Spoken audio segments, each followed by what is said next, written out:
Hello, good morning everyone. मैं doctor Lata Agrawal, associate professor history, SPC government college Ajmer. आज हम class ME final group B medieval Indian history के paper 6 B भाग का society and culture of India unit 1 का structure of rural society का topic nature of rural communities in reference of medieval India, अर्थात मध्यकालीन भारत के संदर्भ में ग्रामीण समुदाय का स्वरूप। बच्चों, गांव क्या होते हैं और समुदाय दो अलग अलग शब्द हैं। गांव से तात्पर्य है जहां पर खेती होती है, जो शहर या नगर से दूर होते हैं, जहां की आबादी कम होती है और वहां पर रहने वाले किसान कहलाते हैं और वहाँ का मालिक या तो भूमि का मालिक कहलाता है, जागीरदार कहलाता है, जमींदार कहलाता है, ठिकानेदार कहलाता है। वह क्षेत्र जहाँ पर खेती होती है वह ग्राम है। वैदिक काल से ही हमारा भारत ग्रामीण समुदाय या गांव प्रधान राज्य रहा है, क्योंकि खेती से ही सब कुछ प्राप्त होता है और खेती से ही के बाद ही शहर और नगर बन पाए, जो कि औद्योगिक बढ़ते हुए उद्योग के कारण उनको विस्तार प्राप्त हुआ। हम मध्यकालीन समाज के बारे में बात कर रहे हैं, जो 1200 से लेकर 1750 तक का काल कहलाता है। हमें यह भी ज्ञात है कि मध्यकाल दो भागों में विभक्त है, सल्तनत काल और मुगल काल। सल्तनत काल 1206 से लेकर 1526 तक और मुगल काल 1526 से लेकर के 1750 तक। हालांकि 1707 के बाद औरंगजेब की मृत्यु के बाद में भारत छोटे छोटे राज्यों में विभक्त हो गया। कई अपने आप में या अपने आप को शक्तिशाली समझते हुए वे लोग स्वतंत्र हो गए। इस प्रकार धीरे धीरे छोटे छोटे राज्य जैसे उत्तरी भारत के अंदर राजपूताना, रुहेलखंड, बुंदेलखंड, पूर्वी भारत में अवध, बंगाल, बिहार, उड़ीसा और दक्षिण भारत में मैसूर, हैदराबाद के निज़ाम और महाराष्ट्र के मराठा, इन्होंने अपनी राजस्व नीति अपने ग्रामीण समुदाय के संबंध में अलग अलग नीतियाँ निर्धारित की थी। इसी प्रकार हम देखते हैं कि सल्तनत काल और मुगल काल में भी उनके शासकों या सुल्तानों और सम्राटों ने अपनी भू राजस्व नीति को लागू किया था। मध्यकालीन भारतीय समाज को स्थूल रूप से हम 3 श्रेणियों में विभक्त कर सकते हैं। जैसे कि मूलतः जो धनी वर्ग था वह था अभिजात वर्ग, उसे विशेष सम्मान और अधिकार प्राप्त था। ग्रामीण क्षेत्रों में या जागीरदार या हम जिसको कस्बा आगे जाकर के जो तहसील के नाम से जाना जाता है, उसके अंतर्गत वे ही व्यक्ति नियुक्त किए जाते थे। उन्हीं को शासक जमीन या भूमि का मालिक करता था, जो उसके रक्त संबंधी या विश्वास प्राप्त व्यक्ति होते थे। तो वो व्यक्ति शासक वर्ग से होने के कारण धनी और अभिजात वर्ग के कहलाते थे। उनमें से अधिकांश ये लोग उच्च जाति के होते थे, अर्थात शासक जाति के होते थे। राज्य में उलेमाओं में से प्रशासन के सर्वोच्च पद पर नियुक्त किया जाता था। समाज में दूसरा स्थान मध्यम वर्ग का था, जो अधिक प्रभावशाली व शक्तिशाली नहीं था। इस वर्ग में व्यापारी, सराफ, वैद्य, शिक्षक आदि आते थे, जो सादा जीवन व्यतीत करता था। इसलिए बर्नियन ने कहा, दिल्ली में कोई मध्यम श्रेणी का नहीं है। कोई व्यक्ति या तो ऊंची श्रेणी का है या फिर अभावपूर्ण जीवन यापन करने वाला गरीब है। और तीसरी निम्न श्रेणी में श्रमजीवी वर्ग, कारीगर, छोटे दुकानदार, गाड़ीवान, कृषि मजदूर, फराश, सिपाही आदि आते थे। मध्यकालीन संदर्भ में हम देखते हैं कि ग्रामीण समुदाय का जो स्वरूप था वह उसी ग्राम की व्यवस्था को बनाए रखने में उसकी महत्वपूर्ण भूमिका रही।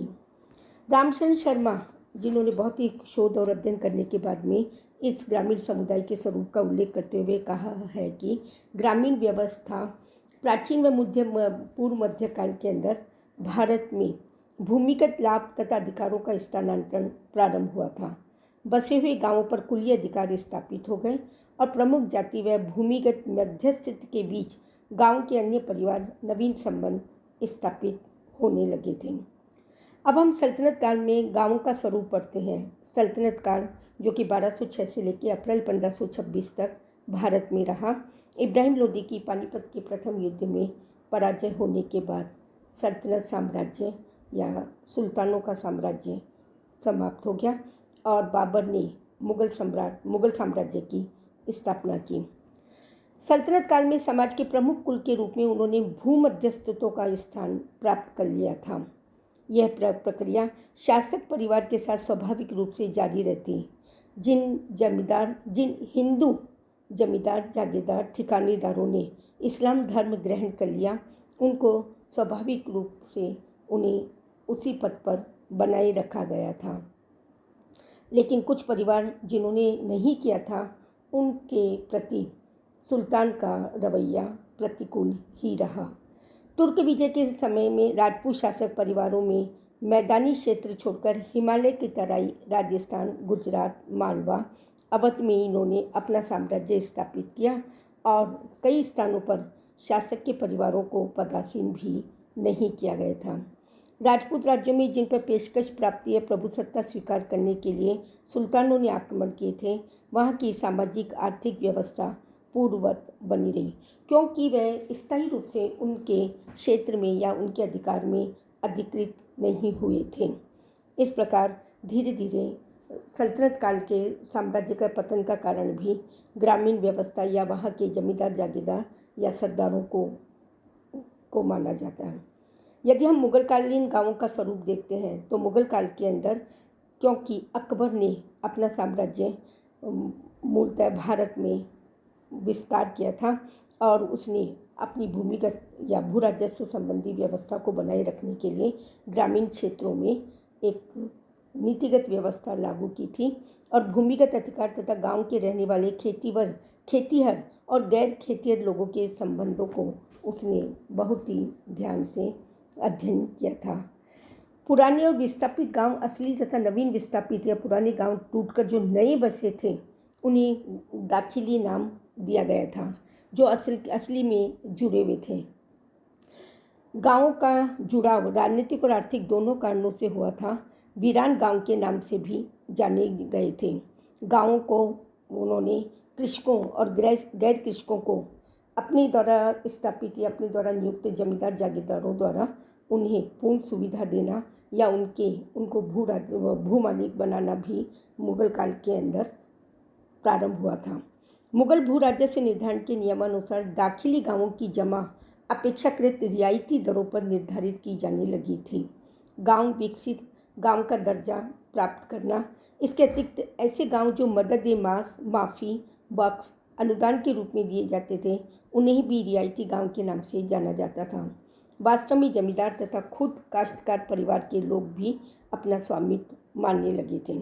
इस प्रकार भू राजस्व का भुगतान भी मुगल काल के अंतर्गत परिवर्तित हुआ और भू राजस्व जो जमींदारों द्वारा दिया जाता था, वे सीधे रैयती गांव, स्थानीय अर्ध सरकारी कर्मचारी तथा प्रारंभिक जमींदार जैसे चौधरी, मुकद्दम के जरिए करते थे। इस प्रकार ग्रामीण क्षेत्र का वर्गीकरण किया गया और उसमें जोत निर्धारित की गई। कृषि योग्य क्षेत्र जो नियमित के अंतर्गत भी थे। अधिकांश गांवों में जोत के बाहर भी कृषि योग्य भूमि होती थी, जो जमींदारों व मुकद्दमों द्वारा मुजारियान व पाही काश्तकारों को देकर जोत के अंतर्गत लाई जाती थी।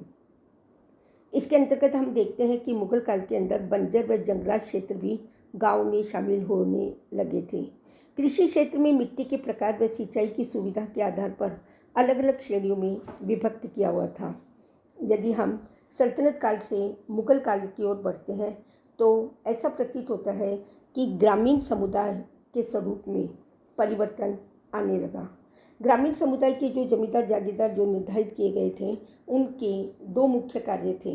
ग्रामीण समुदाय में अर्थात अपने क्षेत्र में आंतरिक शांति स्थापित करना, और यदि कोई बाहरी क्षेत्र में कोई आक्रमण होता है या राजा द्वारा, शासक द्वारा, सम्राट द्वारा कोई सेना की मांग की जाती है, तो वह निर्धारित सेना भी उसको प्रशिक्षित सेना को रखना पड़ता था।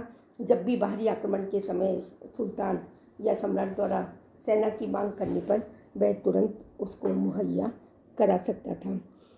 इस प्रकार ग्रामीण समुदाय का मूलतः स्वरूप हम देखते हैं भू राजस्व व्यवस्था को व्यवस्थित करना प्रमुख रहा है, क्योंकि ग्रामीण क्षेत्रों से ही राजकोष को पूर्ण किया जा सकता है और ग्रामीण क्षेत्रों से प्राप्त लगान ही राजा की अर्थव्यवस्था का प्रतीक होता है, जो समृद्धता की ओर ले जाता है।